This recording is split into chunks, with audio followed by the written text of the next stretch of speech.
दोस्तों नमस्कार। इसके सुंदर फूल देख रहे हैं आप, कितने खूबसूरत। ये एक कटोरी की तरह, एक कह सकते हैं एक टेम्पट की तरह फ्लावर्स है और इसमें मधुमक्खियां देखिए पूरी भरी हुई रहती है। इधर भी फ्लावर लगा हुआ है, इधर भी लगा हुआ है, बहुत सारे फ्लावर्स हैं इसमें। जो उसके फ्लावर सूख जाए उनको काट देना चाहिए कैंची से, जिससे कि ग्रोथ थोड़ी सी बनी रहे और एनर्जी का लॉस ना हो। इस पौधे में सामान्यतः फूल तब आएंगे जब ये पौधा धूप में रखा जाएगा। अगर इसी पौधे को आप किसी पेड़ के नीचे रख दें या ऐसी जगह रख दें जहाँ पर धूप नहीं आ रही, तो पौधा फ्लावरिंग नहीं करेगा। इसमें दो वैरायटी आती है, एक वाइन आती है और एक डॉर्फ वैरायटी आती है। हालांकि अगर आप वाइन को भी काट पीट के लगाएंगे तो इसी तरह आएगा, लेकिन उसमें फ्लावरिंग थोड़ी कम होगी। ये डॉर्फ वैरायटी है। इस पौधे की विशेषता यह है कि इसके फ्लावर का कलर जो है बहुत ही खूबसूरत, आई कैचिंग है और ये तभी फ्लावरिंग करेगा जब चेंज ऑफ वेदर होगा, खासकर जब मौसम में गर्मी होगी। अब जैसे ये चल रहा है, ये इस समय फ्लावरिंग कर रहा है, अब इसके बाद मार्च में फ्लावरिंग करेगा। इसके बाद जैसे थोड़े दिन बाद इसमें फ्लावरिंग खत्म हो जाएगी और डॉर्मेंसी में जाएगा। उस समय इसको पानी की कम आवश्यकता होगी। ये इसी के लिए नहीं, जितने भी पौधे होते हैं सभी के लिए यही एक बेसिक रिक्वायरमेंट है, यानी कि सन लविंग है। और इसको जितनी ज़्यादा धूप मिलेगी ये पौधा उतना अच्छा फ्लावरिंग करेगा। लेकिन जब एक्सट्रीम गर्मी होगा तब ये पौधा फ्लावरिंग नहीं करेगा। उस समय को थोड़ा सा अगर आप ग्रीन नेट दे देंगे तो बेहतर होगा, या ऐसी जगह रख दें जहाँ पर थोड़ा सा सन का प्रभाव कम हो। हालांकि ये टेकोमा की जितनी भी किस्में हैं, जैसे ये वाली पर्पल है, ये येलो है, ये तो बहुत ही हार्डी है। लाल कलर का आता है और इसी तरह येलो आता है। येलो वाला इसका जो इसका नाम टेकोमा गौरी चौरा है। और इसका टेकोमा की जो वैरायटी आती है वो जो येलो वाला है, आपने सड़क के किनारे देखा होगा, वो बहुत हार्डी है। हॉट एरिया में जहाँ पानी की उपलब्धता कम है वहाँ पर भी बढ़िया चलता है। आपने देखा हो जितने हाईवे बन रहे हैं उसमें वही वाला टेकोमा जो है लगाया जा रहा है। हम उसका एक क्लिप यहाँ लगा देंगे आपको। तो हालांकि हमारे पास बहुत अभी हरा नहीं है, फ्लावरिंग में ख़त्म हो गई है। फिलहाल आपको पत्तियों को देखकर आप समझ जाएंगे वो इसी की वैरायटी है, थोड़ा इससे अलग है। उसकी पत्तियाँ थोड़ी छोटी होती हैं, जैसे इसकी पत्तियाँ चौड़ी हैं, इसकी पत्तियाँ में कई पत्तियाँ बनी हुई हैं। तो ये टेकोमा की जितनी भी किस्में हैं सब में अलग अलग टेक्सचर है और टेक्सचर डिजाइन पत्तियों का अलग है। लेकिन कुल मिला के सारे हार्डी हैं और बहुत आसानी से फ्लावरिंग करते हैं। बस इनको थोड़ी धूप चाहिए और मिट्टी का ऐसी होनी चाहिए जिसमें पानी निकल जाए। टेकोमा की जितनी भी किस्में हैं फ्लावरिंग वाली, वो खूब फूल देते हैं, चाहे लाल हो, चाहे येलो वाला हो, चाहे पर्पल वाला हो। हालांकि इसको थोड़ा केयर ज़्यादा चाहिए क्योंकि इसकी पत्तियों का स्ट्रक्चर थोड़ा अलग है। ये वाइन कैटेगरी में आती है। ये इसको थोड़ी पॉट साइज ही बड़ा चाहिए। हालांकि हमने छोटे पॉट में इसको लगाया है और आप देख सकते हैं इसमें 1 गुच्छा, 2 गुच्छा, 3 गुच्छा, 4 गुच्छा, 5, 6, 7, 8, 9, 10, 11, 12 इसमें गुच्छे लगे हुए हैं फ्लावर के।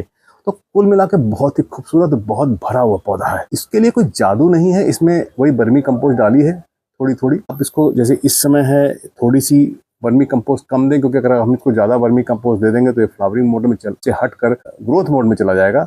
और अभी डॉर्मेंसी भी थोड़ी देर में आने वाला है। तो इससे जब हमने पहले फीडिंग करी थी इसमें वर्मी कंपोस्ट कम से कम इसमें 100 ग्राम डाली थी और ये पोटाश डाली थी करीबन आधा चम्मच, और ये सीवीड डाला था ग्रेनुल्स 1 चम्मच। तो इन चीज़ों को डालने के बाद पौधा जो है इतना बढ़िया कर रहा है। और हम जब कोशिश करते हैं अपने सारे पौधों में, क्योंकि हमारे पास बहुत सारे फल वाले पौधे हैं, तो हम बायोवीटा या सागरिका का एक मिश्रण भी हर 2 महीने में एक बार स्प्रे करते हैं। ये ध्यान रखिए कि मैं 2 महीने से पहले स्प्रे नहीं करता हूँ, जब भी करूँगा 2 महीने के बाद ही करता हूँ, क्योंकि ये माइक्रोन्यूट्रिएंट्स हैं इसमें। इसके छिड़कने से क्या होगा, इसमें कई ऐसी चीज़ें हैं जिससे फ्लावरिंग जो है एक्टिवेट हो जाती है, चाहे वो सागरिका हो, चाहे वो बायोवीटा हो, या आपको देखना पड़ेगा कंटेंट में क्या क्या है। तो जो भी आपको पसंद हो, जिस भी आपको कंपनी पे विश्वास हो, उसका आप माइक्रोन्यूट्रिएंट लेकर छिड़काव कर सकते हैं। 2 महीने में एक बार करेंगे तो बेहतर रिजल्ट मिलेंगे। हालांकि आप नहीं करेंगे तब भी फ्लावरिंग आएगी, लेकिन जो आप इस तरह का एक गुच्छा देख रहे हैं, 11 गुच्छे इसमें लगे हैं, उस तरह की फ्लावरिंग शायद नहीं होगी। मिट्टी बनाते समय ध्यान रखना है कि पानी निकल जाए, क्योंकि अगर इसमें पानी ड्रेन आउट नहीं होगा तो पौधा जो है सर्वाइव नहीं करेगा और अपना संघर्ष करता रहेगा, लड़ता रहेगा, पत्तियां पीली होती रहेंगी और धीरे धीरे लंबे समय के बाद पौधा डाई कर जाएगा। तो उन सबसे बचने का अच्छा है मिट्टी ऐसी बने जहाँ ड्रेनेज पानी निकल जाए। और ये जो खादें हैं जो आपको बता रहे हैं, ये सब करीब करीब सभी पौधों में एक ही तरह से खादों का इस्तेमाल होता है। हम जल्दी ही एक खादों पे छोटा सा एक वीडियो लाएंगे, तरह तरह की खादों के बारे में चर्चा करेंगे, जिससे कि आपको जो बहुत सारी भ्रांतियां हैं हालांकि भ्रांतियां तो हमारे लोगों ने फैलाई हुई हैं और हम उसके चैनल ज़्यादा देखते हैं क्योंकि हमको सब फ्री में काम करना है। गार्डनिंग फ्री में संभव नहीं है। फ्री में थोड़ा काम कर सकते हैं, फूल चाहिए पौधों में तो थोड़ा सा पैसा लगाना पड़ेगा। खादें जो मार्केट में आ रही हैं उनसे आप बेहतर रिजल्ट ले सकते हैं। वनस्पति की आप घर में तरह तरह के खादों को, जब विकल्प नहीं थे तब हम घर में बनाते थे, अब बहुत सारे विकल्प अवेलेबल हैं। अगर आपको लगता है कि होममेड जो खाद बना रहे हैं वो उसके कंटेंट में क्या बनेगा, क्या रिजल्ट आएगा आपको पता है, आप ये किसी रिसर्च पेपर में ऐसा आया है तो उनको डाल दीजिए। अगर आपको नहीं पता है, आप किसी यूट्यूबर या किसी दोस्त के कहने पे आप डाल रहे हैं, फूल तो ये भी देगा, कम देगा ज़्यादा देगा। अब इसमें 11 गुच्छे हैं, 5 गुच्छे आएंगे तब भी फ्लावरिंग होगी, 2 गुच्छे आएंगे तब भी फ्लावरिंग तब भी होगी। तो खाद थोड़ी देंगे तो ज़्यादा फ्लावरिंग होगी। अब देखिए छोटा सा पौधा है और इतना बढ़िया फ्लावरिंग कर रहा है। अभी डोरमेंसी में जाएगा।